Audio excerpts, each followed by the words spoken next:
It's become clear to me that the majority of the population in America, let alone the entire world, does not know how to invest their money to then make a shit ton of money. I guess personal finance is just not as important to the vast majority of people. Therefore, the public schools in America are not required to teach any personal finance courses. Now, yes, there are some courses that you can take, but everything in those courses is very, very minimal. The whole idea of school is to educate someone to then further their career after school. Therefore, they teach us what we need to know, and apparently personal finance is not in that. However, calculus is, so therefore we can solve any calculus problem that is posted on the side of the highway. Logic. And the sad reality is not many parents teach their kids anyways. And it's not because they don't love their kids, it's honestly a twofold problem. One is that parents think that the educational system will groom and cultivate their kids to then have a very successful career. So then they study skills like calculus instead of other real-world skills like communication, personal finance, and stuff like that. And then the second is a lot of parents just flat out don't know. The majority of Americans are living paycheck to paycheck, which is a really sad reality. And I've made videos in the past where I say, oh, well, invest and do this, and there's a ton of gurus out there that say, just invest your money. The big three questions that pop up to a lot of people are how to invest in stocks, what investments are there, and how do I make my investments pay for my daily life? I'm going to be as specific as possible and tell you every individual step,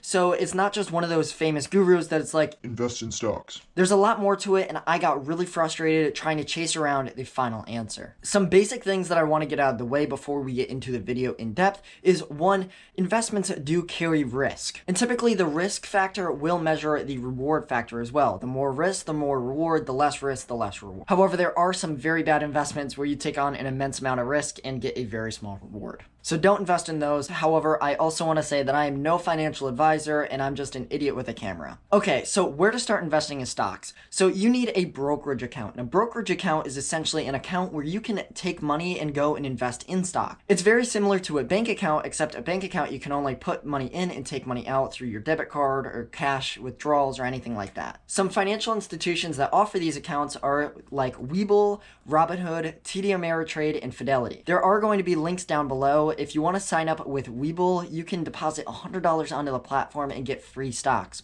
As well, if you don't want to go with WeBull, there is a Robinhood link, and if you sign up with that link, you will also get free stocks, so it's a win-win. This is an account where you can buy and sell investments from, but the account itself is not an investment. Think about it like a cookie jar.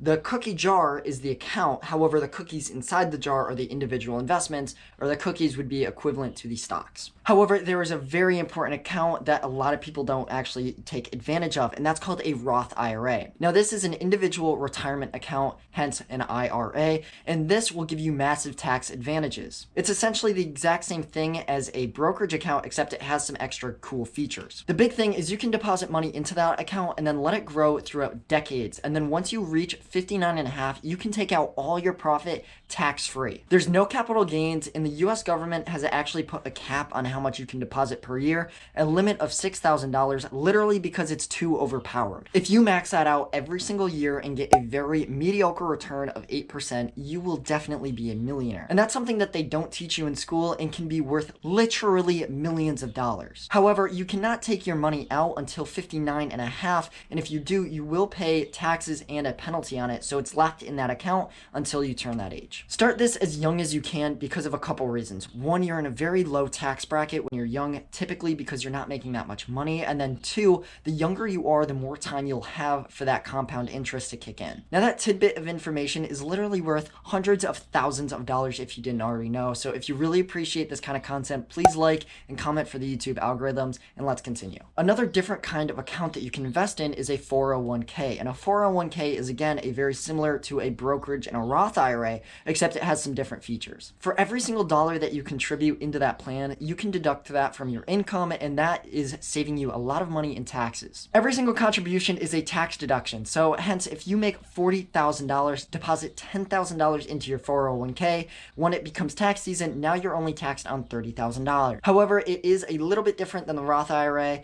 You have to wait until 59 and a half, just like the Roth IRA, except you will have to pay taxes on all those gains. And if you withdraw before 59 and a half, you will also pay taxes and a penalty, so just keep it in there and don't touch it. Now, some employers actually offer really good 401k plans. Now, Now, if your employer offers you a match, like, hey, 3% match, that means that they will match 3% of your income. In every single scenario, you should take it because it is literally free money. If you put in $3,000, they will match another $3,000, so you automatically get 100% return on your money. It's literally free money, so take it. Now, if you're self-employed like myself, you can actually set up what's called a solo 401k. Here, if you're an owner of a business and self-employed, you can actually double dip and you can put money in as an owner of a business and an employee of that business. It offers a high level of contributions and a very flexible investment options depending upon what your wants are and what your needs are. Now, all those accounts are great and those are the cookie jars, but tell me with the good stuff, the cookies inside, and that's what I'm going to get into now. There are many kinds of investments out there specifically on the publicly traded markets. Something like the New York Stock Exchange, the NASDAQ, any exchanges like that, there are thousands of different companies that you can buy into. There are individual stocks that you can invest in like Apple or Tesla or Amazon or any individual company that's publicly traded. There's something else called an index fund, and an index fund is basically a grouping of a ton of like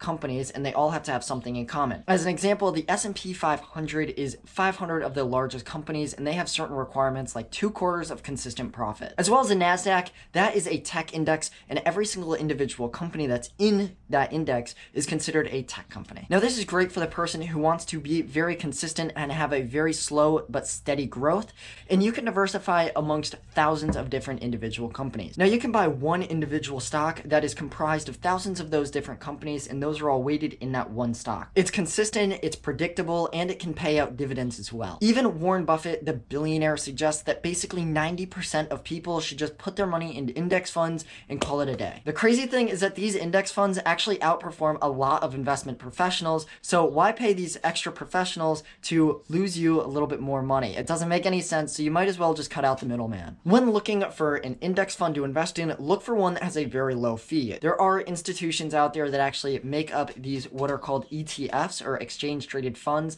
and they can make it so it's very easy in just one-time purchase in a small stock. If you want to buy 500 of the largest companies, well, you can do that under ticker symbol VOO, and that's the Vanguard S&P 500 ETF. And if you want to buy the tech companies in NASDAQ, that's QQQ. And the small emerging companies in the Russell 2000s, that's IWM. VT Sachs is another one, and that is an overall market, so it literally encompasses the entire publicly traded market into one individual stock that you can buy clean and easy. Now, these index funds are actually what a lot of these gurus base their percentage return off of. That's why whenever you see someone type in the interest compound calculator like 8% return, well, where are they pulling that 8% out of? Well, they're pulling that out of the average return of these indexes, and that's actually a conservative amount. The S&P 500 is averaged about 10% return on investment over the last 100 years. Individual stocks are considered riskier investments because all of your eggs are in that one specific company, where those index funds, they're diversified across thousands or hundreds depending upon the index that you invest in. However, these individual stocks do carry a lot more risk, but this is where you can really outstride the market. Just as an example, Apple is up 45% over the last year, Facebook is up 37% in the last year, and Tesla is up 200% in the last year. However, the last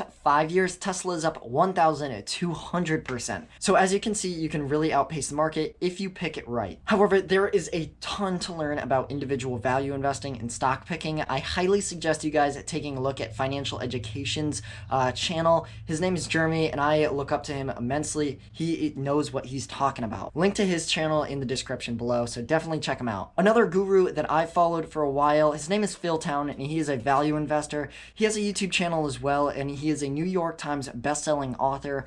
Link to his channel in the description below, and definitely check out some of his videos. Value investing all started with Benjamin Graham, and he was actually a professor at Columbia, and Warren Buffett himself studied under Benjamin Graham. There are thousands of very famous value investors, some like Bill Ackman and Charlie Munger. And yes, they are legit billionaires. However, I don't want to burst your bubble, and the vast majority of people are not going to be able to pick individual stocks consistently to beat the market. It's very time intensive and a continuous struggle to keep up with those companies, understand the fundamentals and the broad economy, know when to enter and exit in different positions correctly, to make a profit. Now moving on to the biggest question of them all, how do I make my investments pay for my daily life so I never have to work again? So you need an account that's large enough to pay you monthly to pay for all your bills and your necessities. There are many different kinds of investments that can pay you out monthly. However, I'm going to be telling you 2 of the investments that you can make in the publicly traded markets through those accounts. That is dividend stocks. So those are companies that will actually produce excess money and they don't know really what to do with it. So they give it back to the owners, the shareholders. And the second one is REITs, and that's real estate investment trusts. And I actually made a video going in depth on those, so link in the description below to that. Some dividend stocks that come to mind are ExxonMobil, Coca-Cola, and Pfizer. These are all companies that can generate cash flow very consistently and predictably. A lot of people like to maximize their returns by reinvesting the dividends right back into the company that paid them out. This way, compound interest can take effect and your dividends will literally buy you more stocks to then pay you more dividends. This way, you can build up your portfolio to have consistent dividend income, and once it gets to a certain size where it's paying you out consistently, well, instead of reinvesting everything, you can siphon some off and pay for your bills or whatever you need, but not taking everything that is coming off of it, reinvesting some of it so it still does grow and you still do take some out and it will consistently grow and you don't ever have to work again. However, you will be taxed on the dividends and distributions the company will pay you. And now jumping on to REITs. Now REITs, real estate investment trusts, is a company that's essentially buying into commercial and residential real estate. The way they make money is they take the investors' money, go and buy these properties, manage them, and then they take the cash flow from the rent or however their REIT is structured. They have to pay 90% of their income out at least to the owners, so they typically have pretty high and consistent dividends. This is a great way to have a passive income because you literally invest the money and allow these professionals to manage this money for you. They'll go and determine the properties, deal with all the renters and the commercial contracts and stuff like that, and then they'll just come back to you with some cash. However, if you do want to cut them out, there is a quicker way where you can leverage yourself up to being a millionaire very quickly. So if you do everything by yourself and cut out the middleman like those guys, you can actually scale up a lot quicker. You're going to have to go and find the depressed properties, do the renovations, manage all the tenants, and then collect all the checks and do all the legal documents and stuff like that. It's not out of the realm of possibility where people can put down $10,000 or $15,000 on a down payment for a house and then withdraw $10,000 worth of cash flow, as well as making a lot of money on the appreciation and the renovations, as well as massive tax breaks in those rental properties. It has produced the most millionaires in the world, and it does have some advantages over the stock market. Real estate does have advantages over the stocks. Well, real estate can appreciate in value, same like stocks. They can produce dividends or cash flow, same like stocks, except real estate will allow you to have massive tax advantages where stocks won't allow you to get those. However, this all goes back to living below your means so you can put as much money into investments and allow those to grow. Investing makes the world of difference in just being financially conscious with your money. With compound interest, you can allow your portfolio to skyrocket to the moon and be financially stable for the rest of your life. Now, if you made it this far in the video, one, congratulations to you. Hopefully you learned something and can apply it to your life.